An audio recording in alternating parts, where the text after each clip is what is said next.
escutai-o, ou seja, agora é para vocês escutarem ele. E os discípulos, ouvindo isso, caíram sobre os seus rostos e tiveram grande medo. E aproximando-se, Jesus tocou-lhes e disse: levantai-vos, não tenhais medo. E erguendo eles os olhos, ninguém viram senão unicamente a Jesus.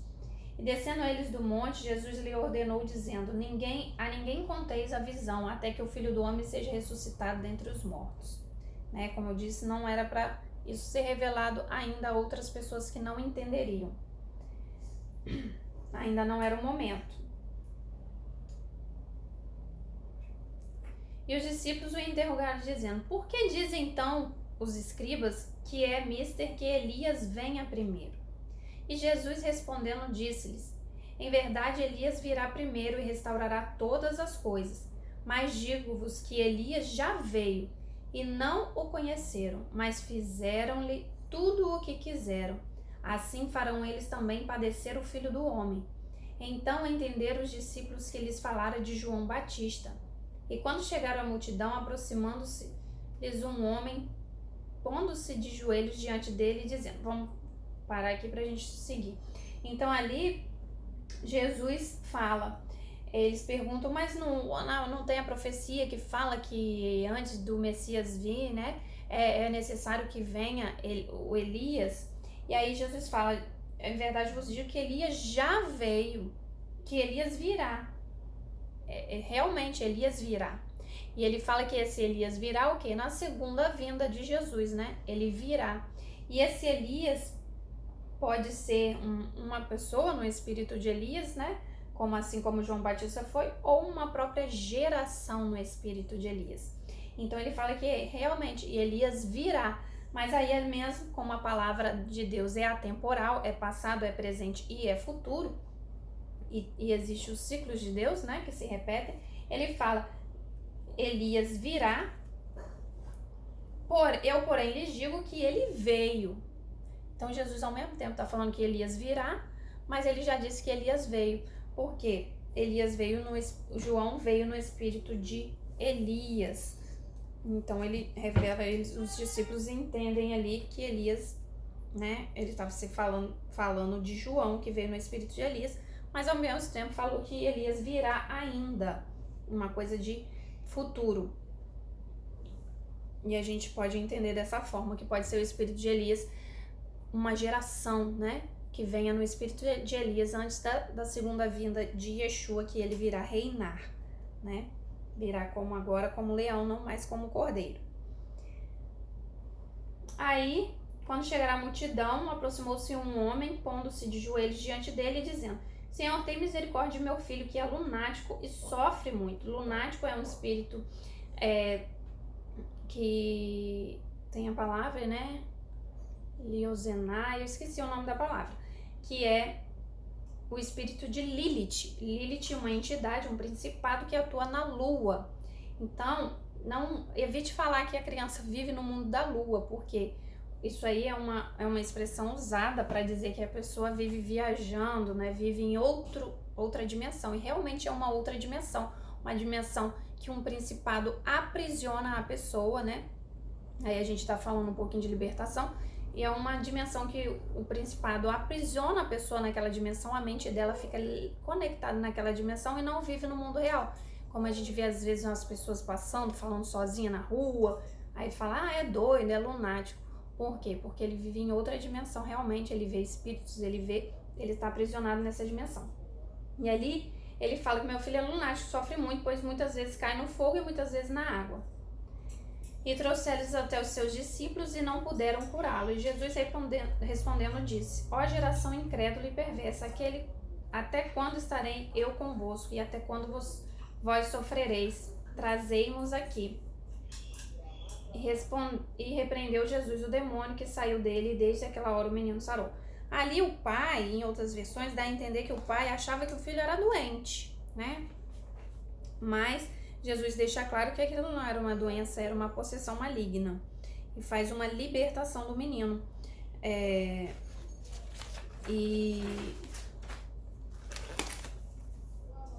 Mas aí Yeshua disse que a incredulidade e a perversidade foi o que impediu da libertação ser concretizada. A nossa incredulidade, muitas das vezes, e a nossa perversidade, nossa maldade, falta de fé, faz com que a libertação não seja concluída na nossa vida ou na vida de outra pessoa, através da nossa incredulidade, falta de fé. E para termos autoridade no reino, e aqui temos que praticar a justiça e as boas obras, e termos muita fé. Para termos autoridade, temos que praticar a justiça, as boas obras e termos a fé, né? Que vai fazer com que isso aconteça, que nós tenhamos autoridade para expulsar essas entidades. Nós padecemos ainda hoje porque não temos fé suficiente. Como Jesus diz aqui, ó geração incrédula, até quando vós sofrereis? Jesus está dizendo ali, gente, até quando vocês vão ficar sofrendo, precisando de mim aqui para fazer isso? Não tem fé, vocês não têm fé, a incredulidade de vocês é tamanha. E aí eu falo para vocês, a gente às vezes tem muita fé na palavra de Deus, a gente acredita na palavra de Deus em certos pontos, naqueles pontos que diz assim, não matarás. Aí você fala, não, a palavra de Deus não matarás, e você não pode matar, senão você vai para o inferno, isso. Aí você crê e até julga em cima dessa palavra. Não adulterarás, fulano tá traindo, tá contra a palavra de Deus, fulano tá praticando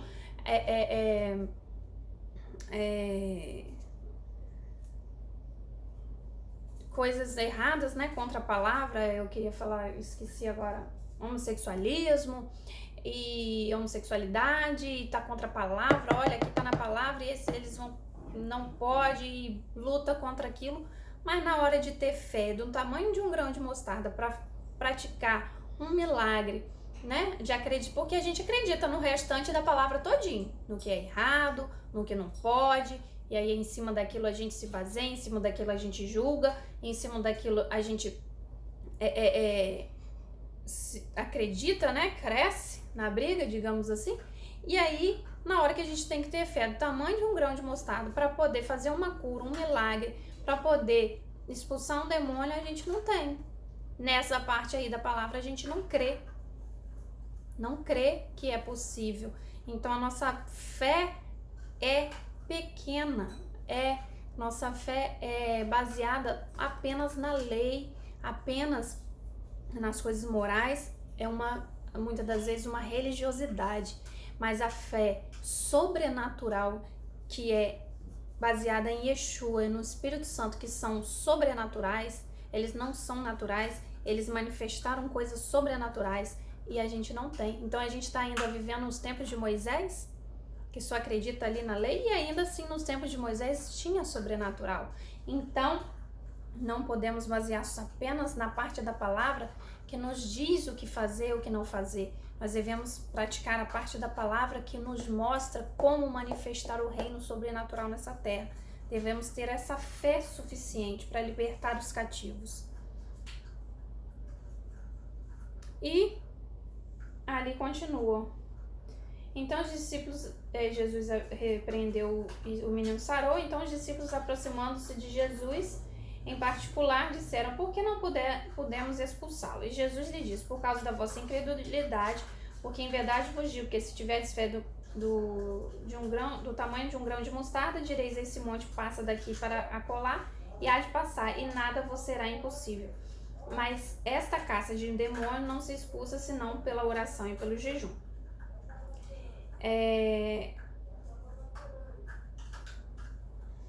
Então ali Jesus fala que certos tipos de principados, potestades, é um nível maior de batalha espiritual, né? Então precisa de um preparo maior nesses níveis dessas batalhas espirituais. Ora, achando-se eles na Galileia, disse-lhe Jesus, o Filho do Homem será entregue nas mãos dos homens, e matá-lo-ão, e ao terceiro dia ressuscitará. E eles entristeceram-se muito. Por que eles se entristeceram, gente? Se Jesus tinha acabado de falar que ia morrer e ia ressuscitar. Porque eles não entenderam do que Jesus estava falando, porque eles não entendiam o que era essa ressurreição, o que ia acontecer. Não entendiam o plano, não entendiam nada. Senão eles não tinham ficado tristes, né?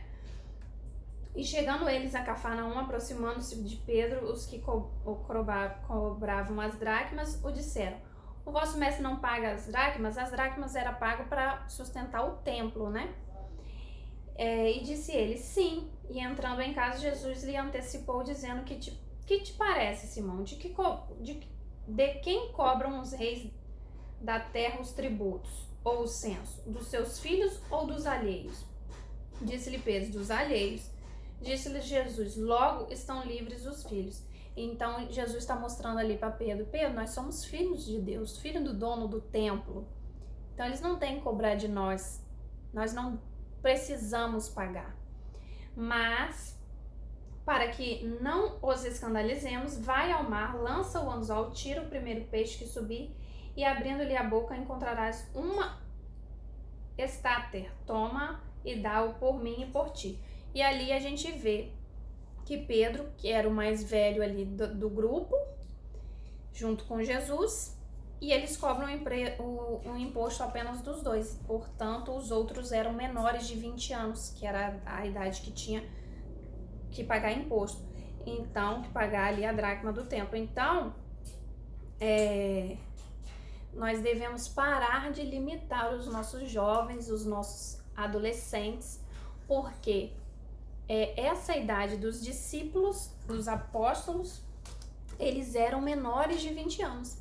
E hoje em dia a gente trata os nossos adolescentes, na idade provável dos discípulos, como bebezinhos. Por isso que muitas das vezes a gente vê que os discípulos ficavam boiando ali no que Jesus falava, porque eles eram novos. Mas mesmo assim eles estavam com todo o seu vigor, a idade que o jovem, o adolescente tem a criatividade, tem a inteligência ativada, os hormônios ativados, o vigor, a força, a disposição. Então essa é a idade frutífera, né? Como você vê uma árvore, né? Uma planta, ela tem aquela idade, ela nasce, aquele tempo ela vai ser ali, cuidado, fraquinho. Depois ela já vai tomar forma para poder frutificar. Essa fase ela tá cheia de vida e de vigor. Então os nossos adolescentes, nossos jovens estão cheios de vida e de vigor para servir, para buscar, para romper, para fazer. E às vezes a gente está tratando eles como um bebezinho, numa bolinha redoma de ouro ali. Não pode isso, não pode aquilo, e tenta, e vai limitando e acaba